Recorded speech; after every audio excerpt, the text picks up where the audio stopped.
আজকে আপনাদের সামনে পাস্তা নিয়ে চলে এসেছি। পাস্তাটা খুবই নরম নরম করে বানিয়েছি যাতে বাচ্চাদের সুবিধে হয়।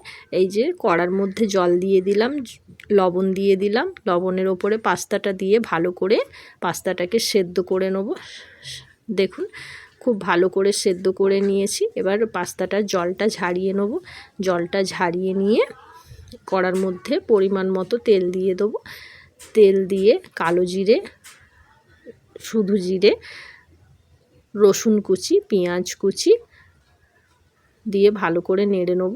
নাড়ার পর ওরই মধ্যে দুটো ডিম দিয়ে দিলাম, দিয়ে ডিমটাকে ভালো করে ভেজে নেব। ভেজে সোয়া সস, টমেটো সস, গোলমরিচের গুঁড়ো দিয়ে ভালো করে আবারও নেড়ে নেব।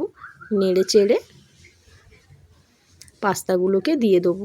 পাস্তাগুলোকে দিয়ে পাস্তাগুলো ভালো করে ওই মশলাটার মধ্যে নেড়ে দেখুন নরম নরম করে বানিয়ে ফেলেছি। কোনো মশলা দিলাম না। এটা বাচ্চাদের পক্ষে খুবই সুস্বাদু হবে, খেতেও ভালো হবে, টেস্টি হবে। আপনারা করে ফেলুন ঝট।